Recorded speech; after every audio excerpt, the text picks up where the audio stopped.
Bom dia, boa tarde, boa noite. Estamos começando mais um Conversando com a Escola. Eu me chamo Richelle Vergara e trabalho na Escola do Legislativo aqui da Câmara de Vereadores de Porto Alegre. E hoje nós vamos falar com a procuradora do município, doutora Daniela Copete Cravo. Seja muito bem-vinda. Ela é coordenadora do Centro de Estudos de Direito Municipal e vai falar um pouco para a gente sobre a Procuradoria-Geral do município e sobre política pública. Peço que tu te apresente brevemente. Com certeza. Uma alegria estar aqui com vocês hoje. Agradeço aqui a Câmara, a Escola do Legislativo e falar um pouquinho sobre a Procuradoria, sobre o papel do procurador e também dizer que esse ano de 2025 é um ano muito especial para a nossa Procuradoria-Geral do município. Nós celebramos 100 anos da Procuradoria aqui da nossa querida cidade de Porto Alegre. E a PGM, ela tem um papel essencial na cidade. Imagina que tudo que acontece na cidade acaba passando pelo procurador e tem ali um olhar, um cuidado do procurador. Então, essa atuação que ela é muito transversal e vai de temas desde regularização fundiária até direito urbanismo, saúde, educação, esporte, enfim, é uma gama de atividades que a gente está ali, né, prestando assessoramento jurídico para, em última análise, entregar o melhor para o cidadão. Daniela, eu já percebi que vai ser uma delícia te ouvir aqui. Já deu um panorama, deu um spoiler aí, né, do que a gente vai tratar. Exato. Daniela, eu queria começar então te perguntando qual é o papel do procurador na construção de políticas públicas que respeitem os direitos humanos dos cidadãos aqui no município de Porto Alegre? Com certeza. Então, só resgatando aqui um pouquinho, até para que todos tenham conhecimento, a Procuradoria, né, ela é um órgão que integra o município e ela integra também o sistema de justiça. Ela é uma função essencial à justiça, né, ali prevista na nossa Constituição. E cabe ao procurador defender o quê? O interesse público. É isso que a gente visa a trazer a partir de cada oportunidade que a gente tem para analisar e dar ali a nossa sugestão e a nossa recomendação jurídica. Então, o papel do procurador nas políticas públicas justamente é pegar aquela ideia que vem do gestor, analisar aquilo e dizer assim, olha, a ideia é maravilhosa, porém, vamos estruturar, né, de uma forma que tenha segurança jurídica, que não vai ter contestação judicial, ou que se tiver, né, o risco de ter que refazer isso, né, ou de que desperdiçar dinheiro, é muito sobre otimizar o gasto público e tentar otimizar aquilo para que aquela política ela já nasça desde da sua concepção à luz de todas as normas, então princípios, direitos específicos, se precisam não fazer consulta popular, se precisam não passar aqui pela Câmara para alguma aprovação legislativa, ou se eu posso fazer por decreto. Então é um pouquinho disso, assim, mas isso é só, assim, a cerejinha, mas é um mundo de possibilidades que a gente pode atuar justamente para tentar trazer cada vez mais, né, políticas que realmente atendam às prioridades constitucionais. Que legal, é um trabalho bem interessante, bem intenso, né? Se passa tudo isso, assim, pela Procuradoria. Exato. Daniela, com relação aos princípios constitucionais, os princípios do direito administrativo, né? Exato. Nós temos transparência, eficácia, para citar dois. E aí eu queria te perguntar como que a atuação jurídica contribui para as políticas públicas e para que esses princípios sejam melhor atendidos. Sejam cada vez mais promovidos, exatamente. Eu até, em especial, eu já atuei prestando consultoria para a nossa Secretaria Municipal de Transparência e Controladoria, até para conhecimento, né, até de interessados aí, estudantes de direito, queiram saber um pouco mais sobre a Procuradoria. A gente tem, em geral, dois pilares de atuação dentro das procuradorias. A gente tem tanto o judicial, que então alguém entrou com uma ação contra o judiciário, seja uma ação civil pública ou uma ação individual, e a gente vai atuar ali na defesa, ou a gente vai atuar fazendo ações, né? Mas a gente também tem o consultivo. E o consultivo, eu acho, assim, o trabalho, digamos assim, mais bonito, né? E até é um trabalho que o nosso procurador-geral, hoje, o Dr. Johnny, ele também tem um cuidado muito especial de fortalecer essa área, porque o consultivo é aquele que realmente transforma a vida das pessoas. E aí tu me perguntou como é que a gente ajuda a concretizar, por exemplo, eficiência e publicidade. Eu estava contando um pouquinho que eu já fui do consultivo da Secretaria Municipal de Transparência e Controladoria. E quando a gente fala que as políticas públicas, para que cada vez mais elas atendam aos anseios da população, a gente precisa ter participação popular. E a gente só tem participação popular quando os nossos cidadãos, eles sabem o que acontece. E eles têm informações, seja para dizer que eles estão de acordo com aqueles rumos, né, de como aquilo ali está sendo governado, ou não. A gente gostaria, né, que fosse feito de outra forma, que outra forma atende mais os nossos anseios. Mas isso só existe participação popular se tiver acesso a dados. E nisso vem toda uma estruturação, né, para que cada vez mais os governos, isso é uma tendência desde os anos ali de 2012, enfim, uma tendência mundial, inclusive, de um governo aberto. Quanto mais aberto é uma instituição pública, mais eficiente e mais, evidentemente, participativa é a sociedade. E com mais participação, mais cuidado e mais entrega, né? Então, a gente pode sempre, né, como controle de juridicidade, estimular a abertura dos dados, a transparência, a divulgação de dados. A gente teve, né, recentemente em Porto Alegre as enchentes, né, que teve uma participação aí, uma atuação intensa da nossa Procuradoria nas enchentes, né, quase que praticamente um plantão jurídico ali para contratações emergenciais. Mas a gente também teve arrecadação de doações, etc. E aí, como é que se dá a transparência, né? Qual é o impacto de se dar transparência dessas ações justamente para controle, para ver como é que a gente estava enfrentando aquela situação numa da situação mais sensível, né? Para onde o dinheiro, os recursos estavam sendo aplicados, né? E isso entra o papel da transparência e abertura desses dados, até para a população participar. E quanto mais ela participa, mais democrática é a sociedade. Nesse sentido, Daniela, eu gostaria de te perguntar como que as novas tecnologias, né, elas estão transformando a forma como as políticas públicas contribuem para essa transparência, contribuem para que essas ações sejam implementadas. Exatamente. Esse também é um tema assim, que ali na nossa Procuradoria a gente tem pensado muito sobre transformação digital. Além de coordenadora do Centro de Estudos, eu também sou procuradora-chefe da Procuradoria de Transformação Digital e Inovação, da PGM. Cada vez mais o ecossistema da justiça tem se digitalizado, e não só digitalizado, também como utilizado inteligência artificial, automatização, e as procuradorias não podem ficar de fora, né?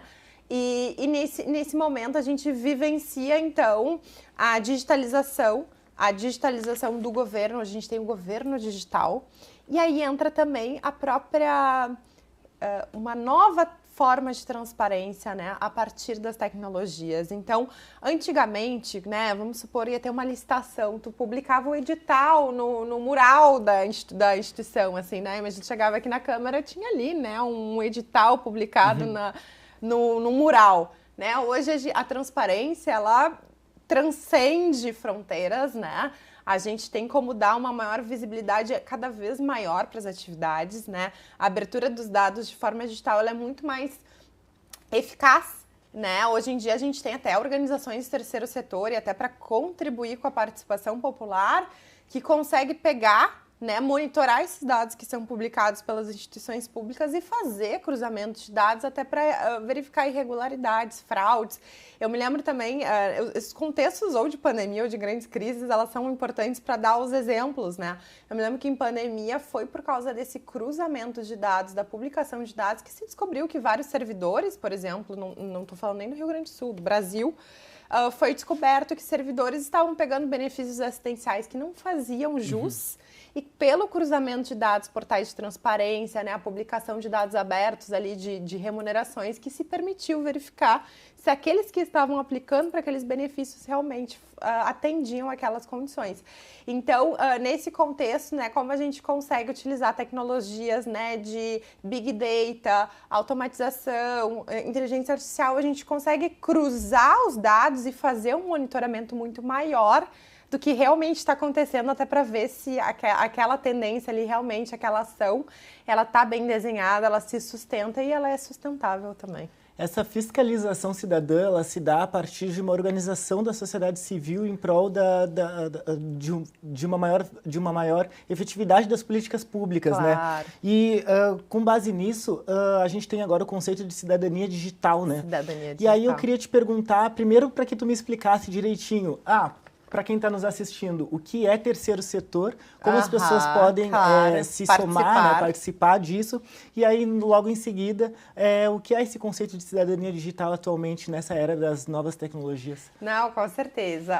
Então a gente estava falando aqui, né, sobre como às vezes a participação do cidadão pode se dar individual. Então o interessado, ele fica acompanhando, né, o que o poder público tem feito, quais são as ações, os planos, e eventualmente utilizar ali, né, até os canais de atendimento, ouvidoria, pedidos de acesso à informação online, né, que a gente tem disponível. Mas também, além disso, e muitas vezes o cidadão, né, também tem suas vidas pessoais, suas atividades, seus trabalhos, e nem sempre consegue se dedicar ao máximo que ele gostaria, né, para participar do futuro da sua cidade, do seu estado, do seu país. E nisso a gente tem também, né, na nossa sociedade como um todo, a gente tem o terceiro setor, que são geralmente organizações sem fins lucrativos, ou seja, não são empresas, ela não busca o lucro, mas elas têm uma finalidade que justamente é se organizar para buscar, né, ações que são ações que têm interesse público na sua essência, né? Então a gente tem várias atividades que hoje são desempenhadas pelo poder público, mas que às vezes também são a colaboração de agentes do terceiro setor, porque aquilo aí também é interesse deles. Então a gente tem educação, assistência social, entre outros, mas também tem um ramo que atua muito bem nessa parte de monitoramento, de acompanhamento, né, das políticas públicas, justamente para poder influir e participar cada vez mais. Então, quando a sociedade se organiza por meio dessas organizações, as coisas tendem a ter uma escala de ainda maior impacto, porque uma ação individual, às vezes, ela é muito mínima, né, pequena. Então, quando há essa organização da sociedade, é muito positivo e deve ser cada vez mais estimulado, né, para que a sociedade se organize e que possa trazer seus anseios, né, para as comunidades, para os políticos, para os governantes, para os nossos representantes e até mesmo para os corpos técnicos, né, para as procuradorias, para os outros agentes públicos, porque no fim e ao cabo estamos todos juntos, né, para buscar o melhor para a sociedade, fazer o que é certo, aquilo que é justo e esperado por todos. A sociedade brasileira, e aí em especial aqui na cidade de Porto Alegre, ela é toda estratificada, né? É dividida em diversos grupos. Sim. E esses grupos, eles têm diferenças raciais, diferenças de gênero, mas também diferença etária. E isso impacta na inclusão social desses públicos. Exatamente. Como que a gente poderia pensar, né? Como o papel do procurador, da procuradora, pode contribuir para garantir a transformação digital da gestão pública e isso ocorra tendo inclusão digital? Exatamente. Até você Richelle, tinha me perguntado sobre a cidadania digital, né? E falar sobre transformação digital é pensar que não podemos deixar ninguém para trás. Então, se a gente quer ter transformação digital, a gente quer possibilitar, né, para quem quiser um atendimento digital, mas sem prejuízo, né, do atendimento tradicional ou do apoio ou do cuidado para aqueles que mais precisam. Então, esse é um dos grandes desafios hoje da transformação digital, é realmente buscar políticas que realmente atendam a todos esses grupos que são heterogêneos e que têm necessidades diferentes. E além de necessidades diferentes, às vezes a gente fala de grupos vulneráveis, né? E aí a gente vai ter que direcionar políticas para esses grupos. Então, o que eu penso e como talvez os próprios procuradores, procuradoria de advocacia pública pode atuar muito nisso. É realmente sempre reforçar, então, independente da área, seja assistência social, saúde, educação, independente da área que esteja querendo fazer algum programa, que aquilo ali seja feito por meio de atendimento digital ou que tenha, de alguma forma, né, utilizar sistemas tecnológicos para otimizar rotinas, padronizar respostas, mas que tenha o cuidado, né? Ter o cuidado de ter uma supervisão humana, de ter mecanismos, né, de que, bom, talvez, se não der certo, né, neste atendimento, que haja uma outra forma, né? Ou até mesmo que tenha mecanismos de auxílio, né, para a pessoa saber quem ela pode recorrer caso ela não esteja conseguindo por si só desempenhar ou ter as habilidades necessárias. Mas além disso, e também, né, a gente fala também hoje que o papel não só da procuradoria, mas até da advocacia, de todas as carreiras jurídicas hoje, é muito mais um papel preventivo e também educacional, de educar as pessoas, né, sobre os seus direitos. Quais são os direitos das pessoas hoje no mundo digital, né? Será que eles continuam iguais como eles eram antes? Não, né? A gente tem hoje a necessidade de ter outros direitos, inclusive a população nem sempre ela sabe desses direitos, né? Até para que ela possa exercer, seja com iniciativa privada, seja frente ao poder público. Hoje a gente já tem, só para dar um exemplo, né, a gente já tem o Marco Civil da Internet, que fala, inclusive, né, que o direito a vários direitos ali relevantes até do acesso, né? Hoje a gente também ainda tem desigualdade, talvez, no acesso, até no próprio acesso à internet. Depois a gente teve a Lei Geral de Proteção de Dados e hoje a gente fala até num marco regulatório que está em discussão hoje lá no Congresso Nacional, sobre a regulação da inteligência artificial. E ali tem a própria questão do uso da inteligência artificial pelo poder público. Quais são os cuidados que a gente vai ter que ter nisso, né? Será que a tecnologia ela é neutra? Será que ela pode produzir vieses discriminatórios? E os valores de equidade que nós, como entidades públicas, precisamos, né? A gente tem valores que a gente quer promover e situações que a gente quer mudar na nossa sociedade. Será que a tecnologia ela vai conseguir quebrar esses paradigmas e avançar? Ou ela fica muito presa, né, por ser pautada em análise de dados ao passado, visões, né, mais do que era a sociedade, não do que a gente deseja que ela seja para o futuro. Enfim, são várias questões que são colocadas, mas o papel do procurador é justamente isso, pegar essa gama de normas que já existem, algumas até principiológicas, e trazer para a realidade concreta. Então, ok, vamos começar essa ação aqui, vai ter uma automatização aqui de uma análise, de um benefício, enfim. Mas e aí, quais são os riscos disso? Quais são os possíveis pontos críticos que a gente tem que cuidar? Como é que a gente vai incluir? Como é que a gente vai informar? Como a gente vai divulgar isso? Se a pessoa quiser revisar essa decisão, como é que ela pede essa revisão? Como é que a gente vai inserir o olhar humano? Enfim, são vários pontos aí críticos relacionados a essa temática. Doutora Daniela, é um prazer assim ouvir como que funciona a Procuradoria do Município de Porto Alegre, qual é o papel dela, né? E agora eu queria te perguntar também um pouquinho, acho que é chegado o momento, claro, de Daniela por Daniela. Eu gostaria de saber um pouquinho da tua história acadêmica, claro, e também dos lugares pelo que tu percorreu, sim, claro, até chegar na Procuradoria. Na Procuradoria. Então, obrigada pela pergunta e dizer que, né, começar pela Procuradoria para chegar até, né, a profissional que eu me tornei, mas dizer que a carreira numa Procuradoria, ela é, assim, muito satisfatória, ela é muito linda, é, assim, algo que realmente às vezes a gente se emociona, porque, assim, ela é uma carreira transversal, ela é uma carreira que tu tem uma flexibilidade de temáticas, né, e ela é, principalmente as procuradorias municipais, né, e isso é o que mais nos é caro e que nos é mais peculiar, é justamente tu estar muito próximo do cidadão. Porque às vezes numa carreira nacional, federal, estadual, nem sempre tu tá próximo na realidade do dia a dia. Então todo dia que tu acorda e que tu vai até ao teu trabalho, tu passa por vários monumentos históricos, patrimônio cultural, meio ambiente, tu vê as construções evoluindo, tu passa por uma UBS, tu passa por algum tipo, né, de habitação. E todas essas temáticas, né, elas são sensíveis para a vida do cidadão. E quando o cidadão tem um problema, ele não vai até Brasília, ele não vai até o Estado. Ele vai naquela unidade que realmente é mais concreta, que realmente existe no dia a dia para ele, que são os serviços públicos municipais. Então, nisso, né, dizer que a Procuradoria, o trabalho é muito bonito nesse sentido e é um trabalho que tu pode e que sempre o conhecimento importa. Então, cada vez mais que a gente estuda, a gente sabe que todo aquele estudo acadêmico, e que tu pediu para falar um pouco da minha trajetória, eu venho de uma trajetória acadêmica, eu já fiz meu doutorado, pós-doutorado, sou professora em Direito, professora de Direito Digital também, e eu vejo como isso importa na minha prática, como tudo que eu estudo faz sentido e realmente torna o meu trabalho melhor.